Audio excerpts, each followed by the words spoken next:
Hey everybody, I am Red King from More Robots, and welcome back to Space Engineers. So, this is tutorial number 2. We're going to go over this, the last little 3 things real quickly, just so you can kind of get a better idea. Load world is very straightforward, loads every world that you've either saved or created yourself. Continue last takes you to the world that you were last in. Load world lets you load up a very specific one. You can edit the settings of a current world that you already have built up, whether you want to change the asteroids or change the speed at which your grinders work. Save as is straightforward because you save as was before. You can delete the world as well, and you can publish the world. Publishing takes it directly to the Steam Workshop so that people can look at it and download it themselves, check it out, modify it however they want. It's really cool. I actually have one on there. It's a racetrack I built when they first put out wheels and suspension. It was really nice. I'll put an annotation in here to where it is on the Steam Workshop so then you can check it out yourself, guys. Other than that, that's pretty straightforward on Load World. Join World is straightforward as well. It is simply joining someone else's world. If you see ones that say 16 or less, it usually means it's someone's own computer at home. It's a server on their computer that's hooked up that way. If it's 20 or more, it's actually a dedicated server. Someone paid for that so that they can have more space and they can put more people in the groups. Workshop, as I said, is a Steam Workshop. I have some that are loaded up here already, so I can look at their ships, play with some stuff that they had.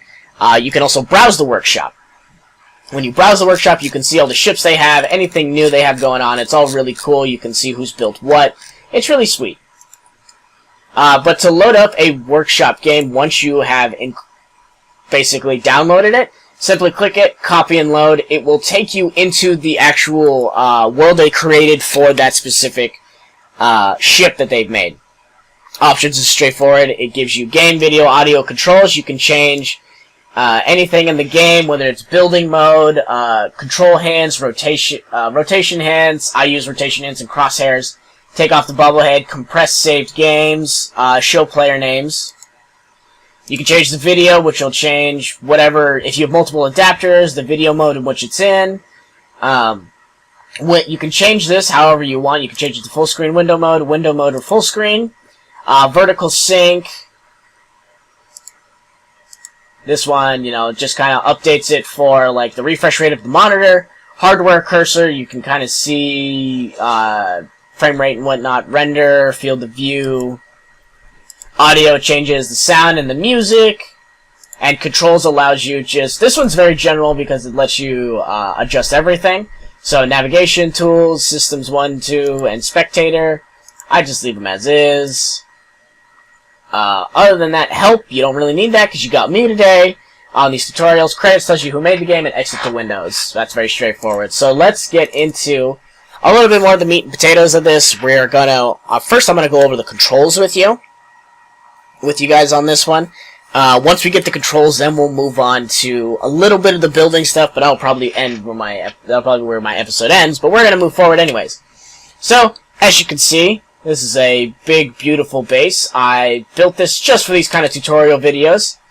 In this one, I also only have 2 mods. One is this world out here, because I really hate the background they normally put on, and 2 is my suit. I'll show you that when I'm actually going to show you the controls for this. So in this game, the controls are very simple. WASD moves you around.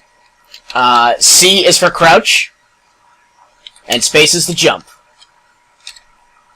So everything here, that helps you out moving around, doing normal things. Shift is also helps you run. So you can kind of see, look down, you can see how much faster I move. That helps you run and move around. Now you do have a jetpack. Now when you hit jetpack, that actually is the X button. So you turn that on and instantly he goes from having just the Y-axis to having X and Z as well. Well, having X and Z axis, X and Y axis, now he has Z axis. So now spacebar sends you up rather than jump, and C, instead of crouching, descends you. So you ascend with space and descend with the C key. Now, you can turn the jetpack on and off. Hitting X turns it off, turns it on, turns it off. There's one other thing on here, which is dampeners. That's Z. So if I turn my jetpack on, and let's say I'm going really fast, it'll slow me down automatically. Now, if I turn my dampeners off with Z, I'll start to move, and I'll keep moving until I turn my dampeners back on, which will slow me back down. So it takes the inertia dampeners off, which means you will just keep floating listlessly into space. It works really well for ships and everything like that, but we'll show you that later. Lights is L. It's a little bit brighter, it's a little darker. A little bit brighter, a little bit darker. So that helps you see in the darker places of everything. This next bit is actually going to help out a lot of people who want to look at more things. Kind of see more of the 360 view of the world, which is, if you want to go from first person to third person, because you're usually in first person, you go third person, you hit the V key on your keyboard, and that will take you into third person. And as you can see, I can look around, I can look at stuff, I am looking at my suit. This is the other mod I said I had. I just really like the way it looks really cool. So let's say you're in third person, you really want to look at the world, or you're in your ship, and you don't want it to move left or right or up or down because you want to look at something on it or something around you. You actually can push the Alt key on the left side of your keyboard, so left Alt, and use the mouse to rotate as you would to look around, and this will rotate around your character. He will still move up and down to kind of go with the flow, but you can rotate and look freely around at the world around you. So if you collide with things like the floor, it will take you back in first person, or it will zoom you in. To zoom in and out of your character, once in third person, only in third person, is to use the mouse wheel, back to scroll back, forward to scroll in, and that'll take you in as far as you can. Again, if you collide with things, it will zoom you in, which is perfectly fine with me. But we're going to go back to first person because I really like first person. One other thing I did forget is when you have your jetpack on, when you're moving, use WASD to move forward and back, left and right. But since you now have the Z-axis as well, you can also rotate. This is Q and E. Q and E will rotate you anywhere you need to go. And that helps out when you're trying to get in somewhere or somewhere before. This little thing is my big old door. We can't get through. Why would someone put this there? Kind of just blocks us in. It looks really nice, though. I really like the way it came out. But, as you can see, there's this little keypad. This is a new little adjustment they added. I will do, actually, is in my update video that I will put an annotation in this one for as well. But it's it's handy, useful. It's not essential, so I won't really go over it now, but I will go over it later when I kind of go over small things that are useful tools. With this, whenever you're interacting with an object like this, whether it's a keypad, an individual keypad, such as one you see on the screen, or one that's connected to a door, or a cockpit, control panel, any of that stuff, you can access everything it's attached to. And the way you would do that is you'll push K. When you push K, it brings up every single thing that is connected to the actual key itself. So if you look with the data pad or anything like that, I'm going to turn those on and off, you can see all of this stuff. And as you can see, I have setups already. These are pre-set up groups. So let's get rid of this one. And as you can see, there's doors. I have a bunch of doors that are on this station. We are going to highlight them all. So you click one, and then shift-click the last object you want to put in there, and that will highlight everything from that first object to that last object. And we will make a subgroup in this little box that says blocks, block groups. We will call it all doors, and we will save it. So now I can control every single door from this situation, from this setup. I only have to click that. I don't have to click individual doors. I just click that. It gives me every single door.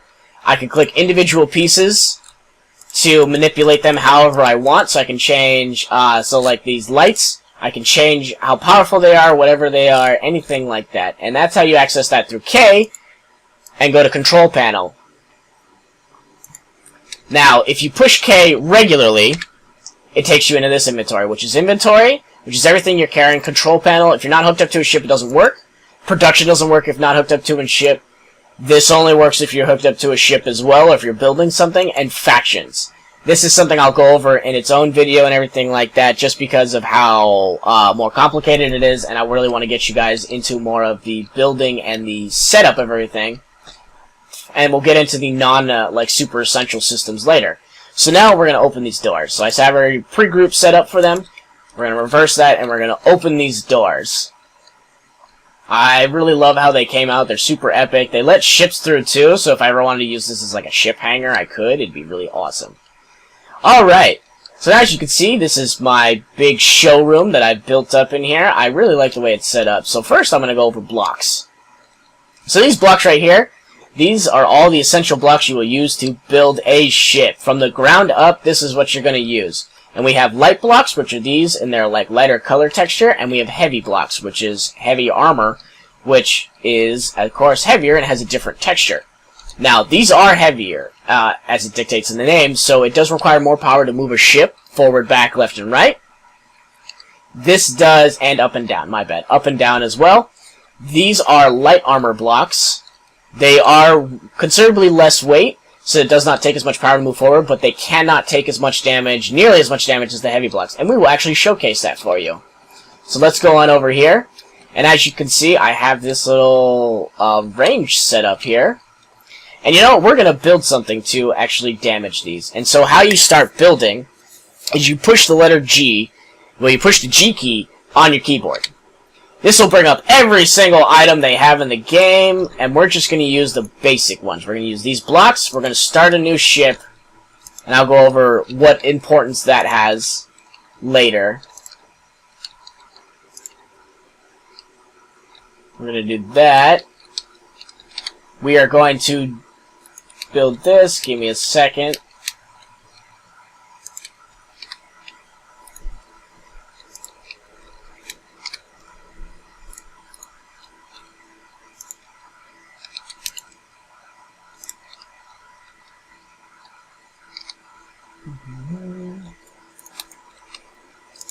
So this is real. I mean, this is a very quick build. This doesn't really do much else except for the testing purposes in which I need it for.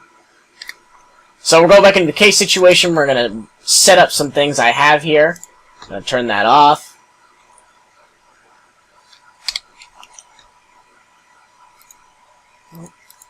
These are a few other things. As you can see, this kind of has a setup of its own. You can kind of change this as you will. That is also a video I did. I will put that in annotations for everyone to look at.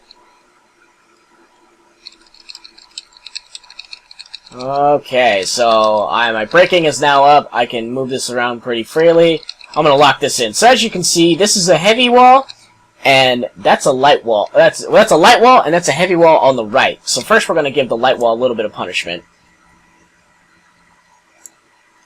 So, to be honest, there's not much punishment. As you can see, it's not very effective against... It's not very effective overall. Oh, dang, I put him on the wrong place. Oh well, we will simply copy this, and we'll put it here.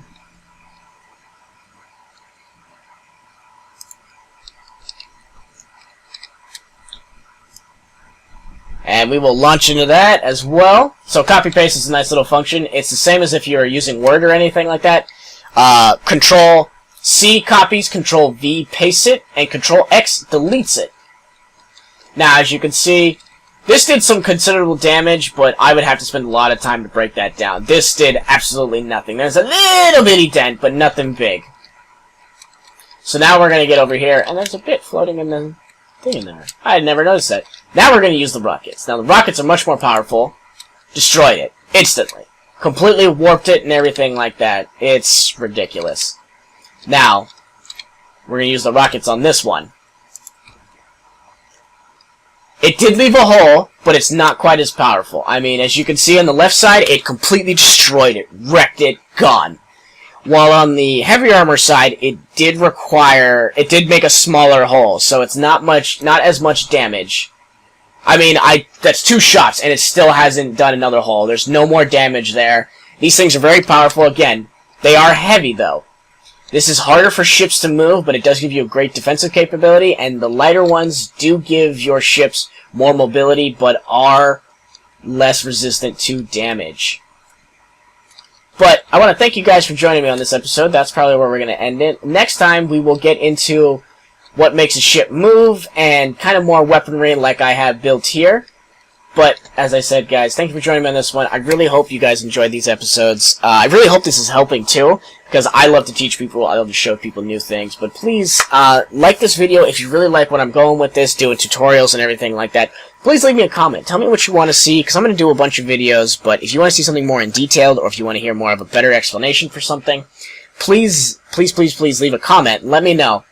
Also, if you want to see these videos more regularly, I can definitely post a video once a day if that's what you guys want to see. If you guys want me to just post it once a weekly, that's fine with me. Just let me know. But But please subscribe, please tell your friends, share these videos. I want more people to learn about this game. I want more people to know how to play this game. I want more people to play this game and have fun with it, because we can create anything with this game, and it's more enjoyable with more people. But thank you all for joining me. My name is Red King from Send More Robots. And always, guys, remember who you are and what you are. Don't go cause any trouble out that world. And always remember, Pepsi and Coke, they're the same thing. Goodbye, guys.